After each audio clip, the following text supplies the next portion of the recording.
Zdravo svima, danas ću vam pokazati nekoliko korisnih, a možda i malo neobičnih trikova za čišćenje. Prvi trik u stvari nema veze sa čišćenjem, već sa tim da vas poštedi čišćenja, odnosno kada koristite recimo grill i pravite tople sendviče ili nešto tako, da stavite papir za pečenje kako ne biste isprljali ploču, a samim tim ćete uštediti sebi vrijeme i nećete morati da je ribate.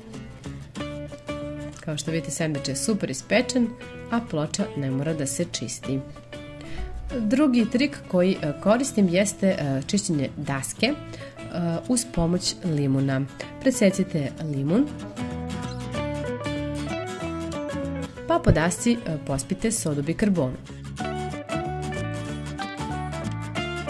Uzmite limun, pa ovako trljajte. Svi znamo kako lepo čisti soda bikarbona, pogotovo u kombinaciji sa limunom koji predivno miriše. Kada ste završili, jednostavno isperite i obrišite suvom krpom.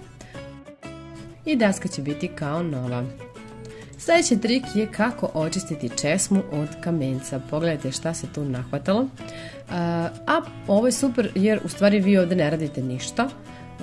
Potrebno je samo da uzmete jednu čistu najlon kesu i da sipate u nju sirće. Najbolje bi bilo da koristite alkoholno sirće.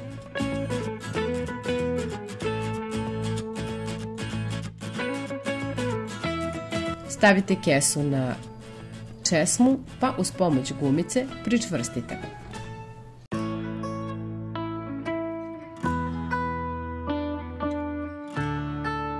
Ja ću uz pomoć dve gumice da pričvrstim ovu kesu kako bih bila sigurna da je sirće svuda ravnomerno raspoređeno.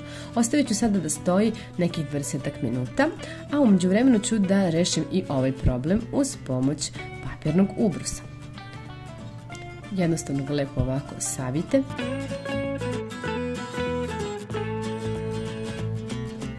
Pa ga natopite sirćetom.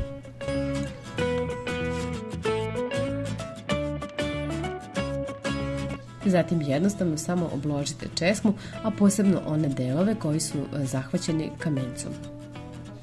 I ostavite sve da stoji. I eto, nakon 20 minuta ja nisam morala ništa da ribam, jednostavno ću samo skinuti i ovako malo preći sunđerom, čisto da otklonim ako je negdje još ostao neki deo kamenca.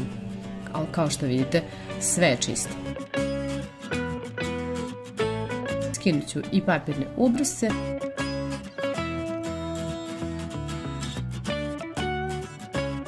Isto tako malo preći s sunđerom, obrisati čistom i suvom mikrofiber krpom.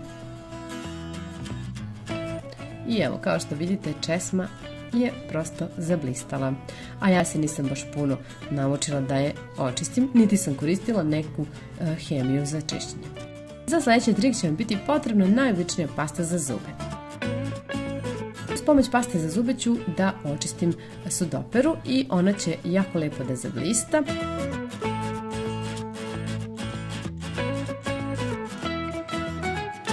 Inače, ovaj trik sa pastom ne koristim samo kada perem sudoperu, već je koristim i da očistim inoks posuđe kao i escajg kada želim da uklonim one mrlje koje ostanu na escajgu i na inoks posuđu i koja neće da se skinu tek tako.